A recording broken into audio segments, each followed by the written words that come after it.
Hello champions, कैसे आप सब लोग? और गुड, चलिए ग्रेट। तो चैंपियंस चलते हैं आगे अपने चैप्टर में alternating current in electrical machines. आज की क्लास फिर से इम्पोर्टेंट, क्योंकि आज हम बात करने वाले हैं इम्पोर्टेंट इलेक्ट्रिकल डिवाइस के बारे में, जिसका नाम है ट्रांसफार्मर। देखा आपने बहुत बार है, कैसा दिखता है वो एक बार यहाँ पे देखते हैं। जी हाँ, ये बिल्कुल ऐसे ही दिखता है। ये ट्रांसफार्मर जो पोल पे माउंटेड रहता है, ये ट्रांसफार्मर जो किसी इक्विपमेंट के अंदर दिखाई देता है, और ये काफी सारे ट्रांसफार्मर्स किसी सब स्टेशन में यूज होते हैं। बट इनका यूज क्या है, यही कैसे काम करते हैं, क्या मैथमेटिकल रिलेशनशिप है, वही हम समझने वाले हैं आज की क्लास में। बट बेसिक सी चीज जो हमें हमेशा पता होनी चाहिए कि जो पावर जनरेट होती है किसी पावर प्लांट में, वो वोल्टेज कुछ और कैरी करती है। उनका ट्रांसमिशन किया जाता है with the help of long distance transmission line, and ultimately जो हमारे घर तक मिलती है हमें 220 वोल्ट की फॉर्म में, जो ऑलरेडी पढ़ चुके हैं इस चैप्टर के स्टार्टिंग में। पर बीच में आती हैं ये डिवाइसेस जो वोल्टेज को कई बार अप करती हैं, कभी डाउन करती हैं, बिकॉज जनरेशन की वैल्यू कुछ और है, रिक्वायरमेंट की वैल्यू कुछ और है, और ट्रांसमिशन के टाइम पे लॉसेस को मिनिमाइज करना है। तो ट्रांसफार्मर्स यहाँ पर इम्पोर्टेंट रोल प्ले करते हैं। तो कैसे काम करते हैं, क्या इनका वर्किंग प्रिंसिपल है, वो ही हमें समझना है। तो चलते हैं, स्टार्ट करते हैं। मेरा नाम है निखिल और मैं आपका फिर से वेलकम कर रहा हूँ आपके अपने चैनल में दैट इज एक्सपेरिमेंट्स। तो आइए समझते हैं ट्रांसफार्मर क्या चीज है और कैसे ये काम करता है। तो दिस इज ट्रांसफार्मर। यहाँ पे टाइटल डाल देते हैं अगेन अपने व्हाइट कलर से। अभी ट्रांसफार्मर मूवी वाले ट्रांसफार्मर नहीं है, ठीक है। So this is electrical transformer. और क्यों इलेक्ट्रिकल है? बिकॉज यहाँ पे कोई मूविंग पार्ट, कोई रोटेटिंग पार्ट नहीं होता, सिंपल से एक इलेक्ट्रिकल डिवाइस है, बट काफी यूजफुल है। आइए देखते हैं कैसे काम करती है। तो अब एक सिंपलेस्ट कंस्ट्रक्शन इसकी देखी जाए तो वो कुछ इस टाइप से दिखाई देती है, जहां पे है एक लैमिनेटेड, इधर आइए ना, यहाँ पे एक लैमिनेटेड आयरन कोर, वो भी सॉफ्ट आयरन का। क्यों सॉफ्ट आयरन का यूज करा, ये भी हम डिस्कस करेंगे अभी इसी डिस्कशन में। ऑप्टिक ट्रांसफार्मर, यहाँ पर रहती हैं कुछ कॉपर की इंसुलेटेड वाइंडिंग्स, और यहाँ पर भी रहती हैं कॉपर की कुछ insulated windings, but different number of turns के साथ। फीड करते हैं हम वोल्टेज इस साइड पे, जो भी ऑल्टरनेटिंग नेचर की होगी, और यहाँ पे लगाया जाता है लोड रेजिस्टेंस आर, इसमें जो हमें रिक्वायर्ड है, जहां पे हमें यूज करना है इस करंट को या इस वोल्टेज को। तो ट्रांसफार्मर बेसिकली है क्या? तो transformer is an electrical device, electrical device that is either used to step up the voltage, step up, या फिर step down the voltage as per the requirement। जैसे रिक्वायरमेंट है उसके हिसाब से वोल्टेज अगर आपको चाहिए तो आपको यूज करना पड़ेगा ट्रांसफार्मर। अभी जो ब्लू कलर से यहाँ पे दिखाई है कॉपर की वाइंडिंग्स, इसे हम बोलते हैं प्राइमरी वाइंडिंग्स। तो this is the primary side of the transformer. और जो पिंक कलर से यहाँ पे दिखाई है जिसकी नंबर ऑफ वाइंडिंग्स डिफरेंट है, ये है सेकेंडरी साइड, और इनको हम बोलते हैं सेकेंडरी वाइंडिंग्स। तो secondary windings are connected to the load resistance, इसका मतलब होगा यहाँ पे सेकेंडरी वाइंडिंग्स, एंड पी का मतलब यहाँ पर होगा प्राइमरी वाइंडिंग्स।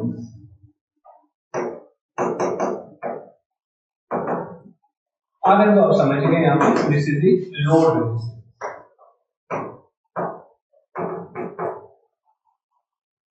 अब नंबर ऑफ टर्न्स यहाँ पे डिफरेंट होते हैं, वही डिसाइड करते हैं कि ट्रांसफार्मर कैसे है, स्टेप अप ट्रांसफार्मर है या स्टेप डाउन ट्रांसफार्मर है। तो पहले समझ लेते हैं स्टेप अप ट्रांसफार्मर का मतलब क्या है। सो स्टेप अप ट्रांसफार्मर, तो अगर सेकेंडरी की वोल्टेज यानी कि जो वोल्टेज रिक्वायर्ड है वो ज्यादा होती है प्राइमरी की वोल्टेज से, यानी कि इनपुट वोल्टेज से, तो वो लेगा स्टेप अप ट्रांसफार्मर। और ये भी ट्रू है कि अगर सेकेंडरी की वोल्टेज को आपने बढ़ाया है तो सेकेंडरी का करंट जो होगा वो प्राइमरी से कम हो जाएगा, बिकॉज वोल्टेज बढ़ेगी तो करंट को नीचे आना पड़ेगा, पावर सेव रहती है ना। ऐसे अगर हमारे पास है स्टेप डाउन ट्रांसफार्मर जो वोल्टेज को कम कर देगा, यानी कि हम यहाँ पे कह सकते हैं voltage across secondary will be less than voltage across primary and current across secondary will be more than current along primary. तो अगर करंट को बढ़ाया जा रहा है सेकेंडरी में तो वोल्टेज को कम करना पड़ेगा, और ऐसा ट्रांसफार्मर जो होगा वो स्टेप डाउन ट्रांसफार्मर होगा। अब नंबर ऑफ वाइंडिंग से कैसे रिलेटेड है वो भी एक बार देख लेते हैं। अच्छा ये चीज क्या है, ये लैमिनेटेड सॉफ्ट आयरन कोर है।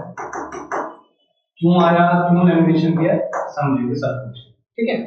तो at a very basic level transformer क्या है, कुछ आयरन की शीट्स होती है, लैमिनेट किया जाता है उनको, प्राइमरी वाइंडिंग्स लगाई जाती है कॉपर की जो कि इंसुलेटेड होती है, सेकेंडरी वाइंडिंग्स भी कॉपर की ली जाती है वो भी इंसुलेटेड होती है।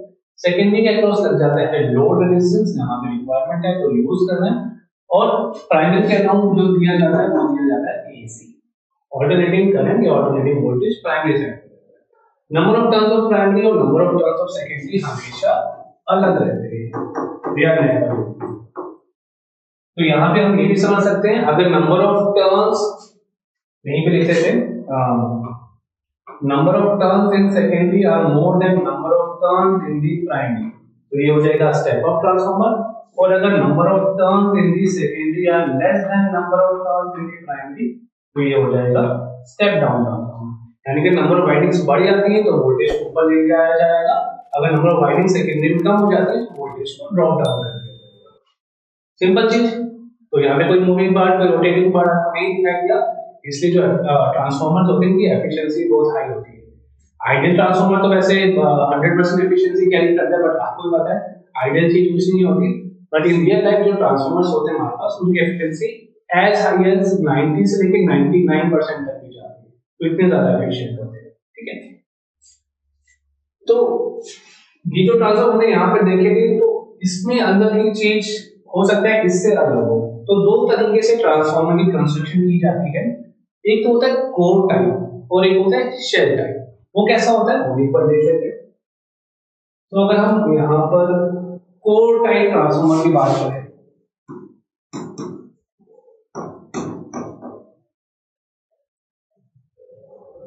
तो लेट अस से ये वही आपकी सॉफ्ट आयरन कोर, तो अगर प्राइमरी वाइंडिंग्स को यहाँ पे दिया गया है और सेकेंडरी वाइंडिंग्स को यहाँ पे दिया गया across the two opposite limbs of the same core, है ना, एक सॉफ्ट आयरन कोर है, तो उसके दो अपोजिट साइड्स जो हैं अगर वहां पे आपने प्राइमरी और सेकेंडरी को कनेक्ट करा है तो ये हो जाता है कोर टाइप ट्रांसफार्मर। और अगर हम शेल टाइप ट्रांसफार्मर की बात करते हैं तो शेल टाइप ट्रांसफार्मर कुछ इस टाइप से आपको दिखाई देगा।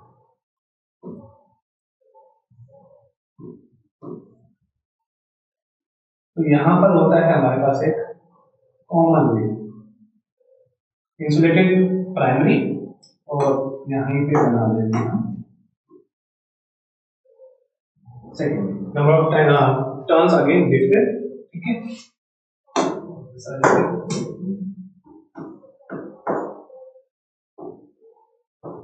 नंबर ऑफ टर्न्स डिफरेंट है, बट जो वाइंडिंग की है वो कॉमन कोर पे है, इसलिए इसको बोलते हैं शेल टाइप और इसको बोलते हैं कोर टाइप। बस ध्यान में रखने के ऐसा कुछ आपको क्वेश्चंस भी नहीं बोला जाएगा, सिंपली आपको ट्रांसफार्मर के लिए सेट किया जाएगा। तो अब आते हैं इसके वर्किंग प्रिंसिपल पे कि किस प्रिंसिपल पे ये वर्क करता है। तो transformer simply works on the principle of mutual induction. आप देख पा रहे हैं प्राइमरी वाइंडिंग्स है, सेकेंडरी वाइंडिंग्स है।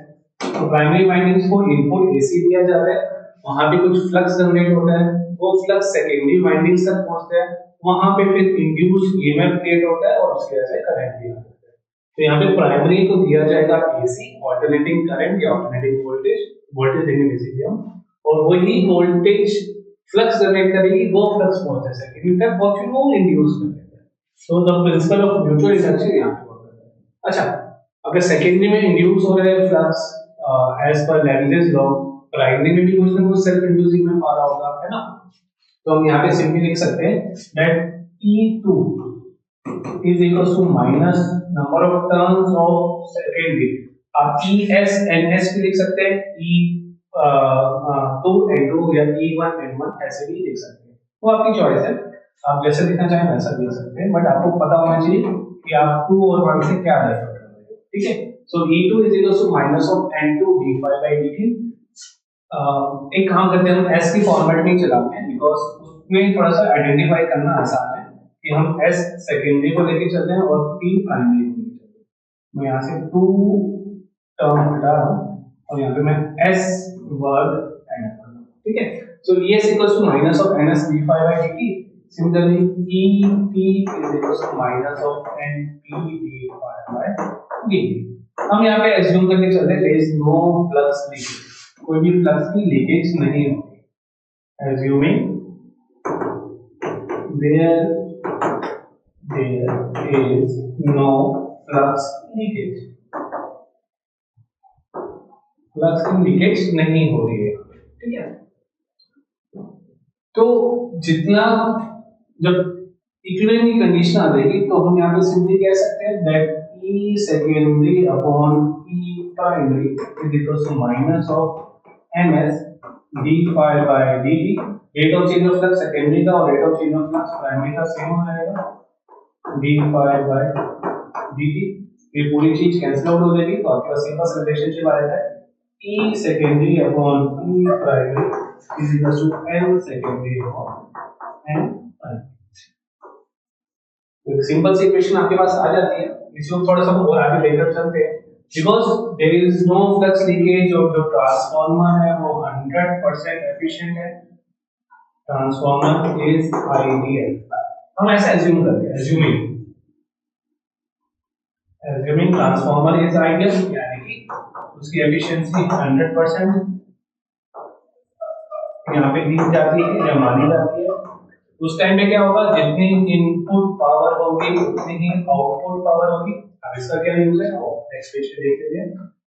100% एफिशिएंट है अगर वो ट्रांसफार्मर एफिशिएंसी, अरे सर कहाँ जा रहे हो, एफिशिएंसी इज 100%।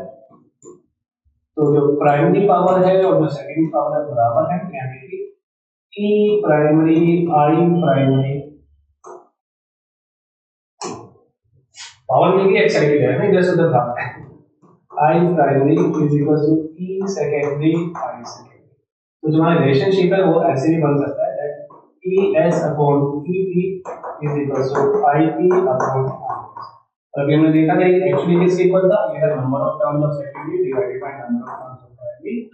मोरओवर ये जो रेशियो है number of terms of secondary to that of number of terms of primary, इसी को हम बोलते हैं K। where K is known as transformer ratio, transformer ratio। इसी को हम ट्रांसफॉर्मेशन रेशियो भी कहते हैं, ट्रांसफॉर्मेशन दोनों एक ही है, ठीक है। सो K is simply the number of turns of secondary to that of number of turns of primary। तो एक लौटा फॉर्मूला है ट्रांसफॉर्मर का, इसी का यूज किया जाता है सारे न्यूमेरिकल्स में, काफी इजी सी चीज है, बिल्कुल ऐसे, ठीक है। तो ये होता है आपका ट्रांसफार्मर के लिए एक फॉर्मूला। ऐसे अगर हम एफिशिएंसी की बात करें, so efficiency of transformer simply output power to that of input power. तो एफिशिएंसी कितना होगा, power secondary upon power primary. Power secondary क्या होता है, current secondary into voltage secondary या EMF secondary, current primary upon EMF. अगर आपको efficiency को परसेंटेज में एक्सप्रेस करना है तो आप क्या करेंगे, simply IS ES upon IP EP इस रेशियो को 100 से मल्टीप्लाई कर देंगे तो परसेंटेज है। अदरवाइज एफिशिएंसी हमेशा या तो 1 के छोटी होगी 1 से, या 1 के बराबर होगी। 1 के बराबर तब होगी जब आइडियल ट्रांसफार्मर होगा, अदरवाइज वो हमेशा 1 से छोटी रहेगी। ये सिंपल सा दूसरा रिलेशनशिप आ जाता है आपके पास एफिशिएंसी। अब आइडियल ट्रांसफार्मर ही 100% एफिशिएंट होता है। क्यों? बिकॉज कुछ ना कुछ लॉसेस चलते रहते हैं ट्रांसफार्मर में। कौन कौन से लॉसेस होते हैं किसी ट्रांसफार्मर में, एक बार वो भी देख लेते हैं, है ना। सो लॉसेस इन अ ट्रांसफार्मर, तो सबसे पहला लॉस जो होता है यहाँ पे वो होता है कॉपर लॉस।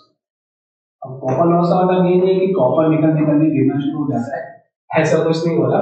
बेसिकली वो क्या है, जो प्राइमरी वाइंडिंग्स यूज करिए या जो सेकेंडरी वाइंडिंग्स यूज करिए वो प्योर कॉपर की है और तो इंसुलेटेड है बट है तो कॉपर। और कॉपर में जब हम करंट पास करेंगे तो क्या होगा, हीट जनरेट होगी। तो जो हीट की फॉर्म में लॉस करता है ट्रांसफार्मर उसी को हम बोलते हैं कॉपर लॉस।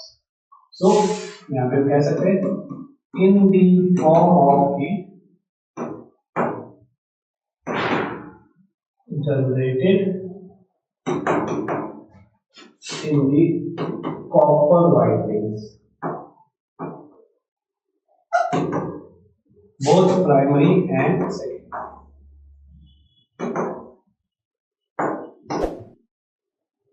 प्राइमरी और सेकेंडरी दोनों की कॉपर की वाइंडिंग्स हैं, उसमें हीट जनरेट होगी। How to minimize? Use thick wires. अब थिक वायर्स में क्या होगा, बिकॉज हम जानते हैं resistance is inversely proportional to area. तो अगर आप एरिया बढ़ा देंगे रेजिस्टेंस कम हो जाएगा, रेजिस्टेंस कम हो जाएगा तो क्या होगा, हीट जनरेटेड भी कम हो जाएगी और लॉस कम हो जाएगा। खत्म तो नहीं कर सकते आप लॉस को, जीरो तो नहीं कर सकते, बट हाँ मिनिमाइज कर सकते हैं, कम कर सकते हैं। कैसे? मोटी वायर्स का यूज करके। Second type of loss is flux leakage. Flux की लीकेज हो जाएगी बिकॉज प्राइमरी वाइंडिंग्स में जो फ्लक्स जनरेट हो रहा है वो पहुंच रहा है सेकेंडरी तक और बीच में क्या है, कुछ ना कुछ लॉसेस हो सकते हैं, फ्लक्स बाहर निकल गया, लीकेज होगी उसकी, तो फ्लक्स की लीकेज हो जाती है। तो इसको कैसे मिनिमाइज करें, ये तो होगा ही होगा, है ना। तो आप कॉम्पैक्ट बना सकते हैं अपने ट्रांसफार्मर को। तुमने देखा जो शेल टाइप का ट्रांसफार्मर था उसमें क्या होगा, प्राइमरी और सेकेंडरी को कॉमन लिम मतलब आर्म के ऊपर वाइंडिंग करेंगे, उससे क्या हुआ, फ्लक्स की लीकेज कम होगी, बहुत हद तक मिनिमाइज हो जाती है। तो फ्लक्स की लीकेज भी एक तरह का लॉस है। तीसरा लॉस जो हो सकता है यहाँ पे वो होगा एडी करंट का लॉस।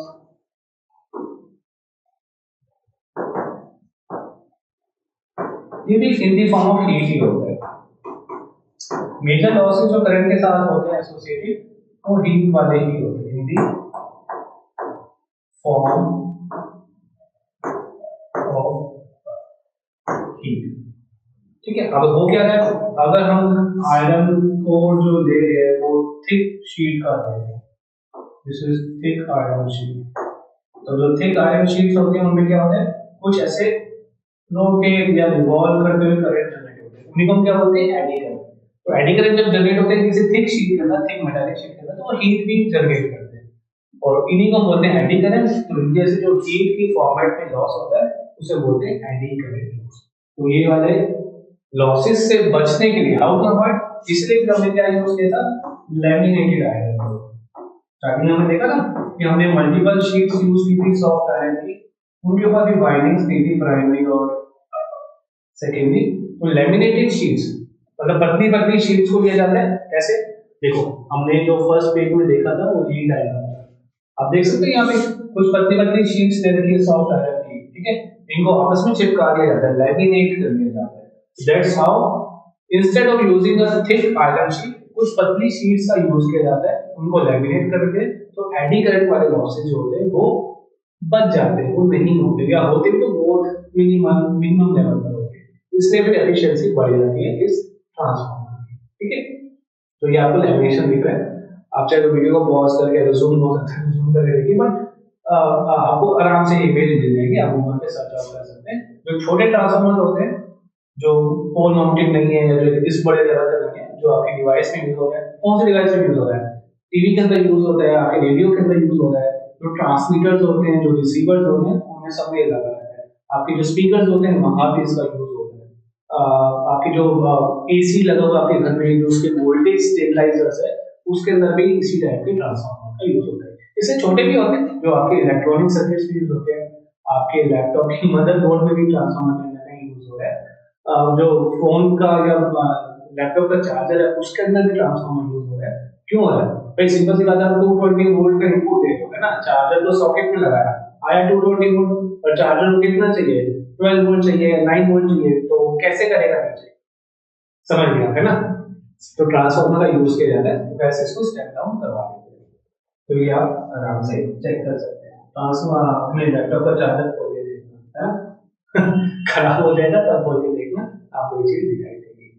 या अगर आपके घर पे या किसी पास की शॉप में कुछ रिपेयर वगैरह चल रहा है तो वहां पे जाके भी आप चेकआउट कर सकते हैं। ठीक है, कई बार हेल्प करती है ये चीजें, हमें देख लेना चाहिए कि जो हम थ्योरी में पढ़ रहे हैं वो एक्चुअल लाइफ में कैसा दिखता है, क्या काम करता है, क्या बुक पे जो डायग्राम बना है बिल्कुल वैसी चीजें होती हैं या नहीं होती। ये आपका काम है, ये आपको करना चाहिए। And that's how you develop the interest in how things work in real life, तब आपको अच्छे से समझ में आता है। ठीक है, तो हमने यहाँ पे देख लिया कि एडी करंट के लॉसेस क्या होते हैं। उसके बाद कुछ दो लॉसेस और होते हैं। एक होता है आपका हमिंग लॉस। अब humming loss humming bird word से आ गया, यानी एक आवाज सी आती है जैसे जैसे ट्रांसफार्मर पुराना होता है, तो उसमें क्या होता है, due to large number of cycles, कौन सी साइकिल, एसी की साइकिल है ना, वो पॉजिटिव साइकिल फिर नेगेटिव साइकिल फिर पॉजिटिव साइकिल फिर नेगेटिव साइकिल, तो कभी वो मैग्नेटाइज हो रहा है मटेरियल, कभी वो डीमैग्नेटाइज हो रहा है, और वो मैग्नेटाइज डीमैग्नेटाइज होते होते क्या करता है, इस कोर को कभी स्ट्रेच करता है, कभी कंप्रेस करता है, कभी स्ट्रेच करता है, कभी कंप्रेस करता है, कभी stretch compress and so on. तो यहाँ पर क्या होता है, जो वाइंडिंग्स होती हैं या जो प्लेट्स होती है वो लूज पड़ जाती है, वो वाइब्रेट करना स्टार्ट करती है, और दो प्लेट जब वाइब्रेट होकर आपस में टकराएंगी तो क्या होगा, आवाज आएगी, वही चीज होती है हमिंग लॉस। ठीक है, so due to ageing and एक फिनोमिनन होता है कॉल्ड एज मैग्नेटोस्ट्रिक्शन। अब ये होगा ही बिकॉज आप ट्रांसफार्मर यूज करेंगे तो पुराना भी होगा तो आवाज भी निकालेगा। कभी आप किसी ट्रांसफार्मर के पास से जाएं तो आप सुनना आराम से आवाज आ रही होगी, वो हमिंग लॉस ही उस टाइम पे चल रहा होता है। एक हमिंग लॉस होता है, और एक आपका बहुत से लॉसेस डिस्कस कर लिया हमने। हमने कॉपर लॉस देख लिया, फ्लक्स लीकेज देख लिया, एडी करंट लॉस देख लिया, हमने हमिंग लॉस भी देख लिया, और एक आपका हिस्टैरिसीस लॉस।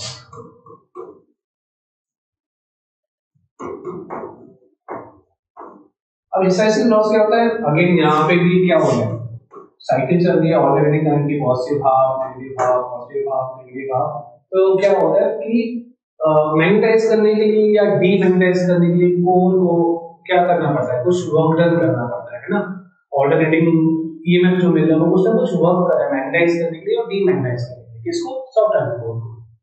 तो जब ऐसा हो रहा है, बार-बार मैग्नेटाइजेशन चल रहा है, डीमैग्नेटाइजेशन चल रहा है, तो मटेरियल भी कहीं ना कहीं थक जाता है ना, उसके भी लॉसेस स्टार्ट हो जाते हैं। तो जो वर्क कर रहा है ऑल्टरनेटिंग वोल्टेज, वो हीट की फॉर्म में फिर वापस अपीयर होके आता है, फिर से आगे हीट है ना, तो हीट की फॉर्म में अपीयर होता है और हीट की फॉर्म में आएगा तो फिर वो लॉस करेगा। अच्छा, ये हीट जाती कहाँ है, तो हीट को तो डिस्पर्स करना भी जरूरी है, तो इससे ट्रांसफार्मर में अगेन दो टाइप के हो जाते हैं। एक होता है आपका एयर कूल्ड ट्रांसफार्मर, सिंपल उसको रख दिया, हवा से अपने आप ठंडा होना रहेगा। जैसे आपके लैपटॉप के बॉडी के अंदर एक फैन लगा होता है, तो अंदर की चीजों को ठंडा करता है, तो ट्रांसफार्मर जो लगा हुआ है छोटा कहीं ना कहीं, वो हीट जनरेट कर रहा है, वो एयर की हेल्प से बाहर निकल रहा है। ऐसे ऑयल कूल्ड ट्रांसफार्मर भी होते हैं, तो उसमें क्या करते हैं, जो कोर रहती है ट्रांसफार्मर की उसको ऑयल में डिप कर देते हैं, तो ऑयल जो होता है वो हीट एब्जॉर्ब करता रहता है और अपने आप डिसिपेट करता रहता है। तो ऐसे भी ट्रांसफार्मर्स होते हैं, या जो बड़े बड़े ट्रांसफार्मर होते हैं, अगर हम देखें फिर से वाले इमेज में शायद हमें देखना चाहिए, ये वाले जो ट्रांसफार्मर्स होते हैं इनको ठंडा करने के लिए कहीं ना कहीं फैन लगे होते हैं। अगर आपके जैसे कि यहाँ पे लगे हुए हैं, अगर अभी आपने न्यूज देखी हो, जैसे कि थोड़ा टाइम पहले अगर मैं बात करूँ मई या जून के टाइम में काफी ज्यादा इलेक्ट्रिसिटी डिमांड बढ़ी थी, है ना, हमारी कंट्री में। तो काफी सारी जगह पे क्या किया था कि इन ट्रांसफार्मर्स को चलाए रखने के लिए अलग से फैन लगाने थे जो उनको ठंडा करते थे, ताकि ट्रांसफार्मर शट डाउन ना हो जाए। वो शट डाउन हो गया तो फिर तो पूरे एरिया की लाइट जाने वाली है ना, तो फैन लगा के इनको ठंडा किया जाता है। शायद ये फैन लगा हुआ है, थोड़ी सी इमेज ये स्ट्रेच करने में क्लियर नहीं है, यहाँ पे कुछ फैन लगे हुए हैं, आप आगे गूगल पे जाके इसको चेकआउट कर सकते हैं। तो ये था ट्रांसफार्मर के बारे में, सारे लॉसेस मैंने आपको बता दी, this is fourth loss and fifth loss, and बाकी बातों में हमने यूजेस ऑफ ट्रांसफार्मर भी देख लिए कि ट्रांसफार्मर्स को यूज कहाँ पे करते हैं। एक और अच्छा यूज होता है ट्रांसफार्मर का वेल्डिंग मशीन में। वेल्डिंग मशीन अगर आपके घर में जैसे कोई वेल्डिंग करना है किसी चीज को, कोई आयरन का पार्ट टूट गया है, ग्रिल गेट है ना, अगर वो टूट गया तो वेल्डिंग करवाना पड़ेगा, तभी सही होगा। तो वेल्डिंग करने वाले पर्सन जो वेल्डर है वो दो टाइप की वेल्डिंग का यूज करते हैं, एक तो होती है आपकी गैस वेल्डिंग है ना, और दूसरी होती है आर्क वेल्डिंग जिसकी इलेक्ट्रिसिटी का यूज किया है। तो आपके घर के पावर वाले सॉकेट में वो अपने वेल्डिंग मशीन को कनेक्ट कर देते हैं, है ना। तो इनपुट लिया 220 वोल्ट का, बट अगर यहाँ पे हम समझें, लेट अस से ये दो पीस है, इनको ज्वाइन करना है ना। तो यहाँ पे क्या होगा, एक ऐसी भी रॉड आपने देखा होगा आपके हाथ में होती है, यहाँ पे कनेक्टेड रहता है और ये सप्लाई आ रही है किसी welding machine, this is welding machine which is connected by a socket to the switchboard, है ना। तो इसको मेल्ट करना है, ये इसी मेटल से बनी है, तो ये मेल्ट करेंगे तब जब इसको टच करेगा कांटेक्ट क्रिएट होगा, हीट जनरेट होती है, और हीट का सीधा सीधा फॉर्मूला क्या है, आई स्क्वायर आर टी। तो जितना ज्यादा करंट होगा उतनी ही ज्यादा हीट मिलेगी, तो ये मेटल की जो रॉड होगी ये मेल्ट हो जाएगी, और मेल्ट होने के बाद ये यहाँ फील हो जाती है, थोड़ी देर के इसको ऐसा ही छोड़ देते हैं और ये जॉइंट इंटैक्ट हो जाता है, पक्का हो जाता है ना। ये मेल्ट होती रहती है रॉड और ये जॉइंट को फिल करती रहती है, और आपका जो वेल्डिंग होती है दैट इज डन। पर इतनी ज्यादा हीट जनरेट करने के हमें करंट चाहिए होगा ज्यादा, तो जो वेल्डिंग मशीन होती है वो एक्चुअली क्या लगा होता है उसमें लगा होता है स्टेप डाउन ट्रांसफार्मर। वेल्डिंग की मशीन को आउटपुट करंट बहुत ज्यादा देना है, तो क्या करेगी, वोल्टेज को नीचे ले आएगी, करंट अपने आप ऊपर चला जाएगा, ये रोड मेल्ट हो जाएगी, यहाँ पे फिलिंग हो जाएगी, and that's how part 1 part 2 get joint. ये क्या हो गया, ये वेल्डिंग जॉइंट बन गया। अब ये वापस तैयार है यूज करने के लिए। तो वेल्डिंग मशीन के अंदर भी ट्रांसफार्मर्स का यूज किया जाता है। तो ये था सब कुछ ट्रांसफार्मर के बारे में, और आप अच्छे से समझ ही चुके होंगे इसको। जब हम इनके न्यूमेरिकल्स करेंगे तो आपको कांसेप्ट्स और अच्छे से क्लियर हो जाएंगे, तो तब तक आप इनको रिवाइज कर सकते हैं, डाउट्स को पोस्ट कर सकते हैं। मैं हर बार आपसे यही कहता हूँ आपके डाउट्स बहुत कम आते हैं, तो please keep posting your doubts, please ask the questions. मुझे काफी अच्छा लगता है, टीम को काफी अच्छा लगता है, आपको हेल्प आउट करके। तो रखते हैं आज का टॉपिक यहीं पे, मिलते हैं फिर अगली क्लास में, अपना ध्यान रखिए, take care and bye bye.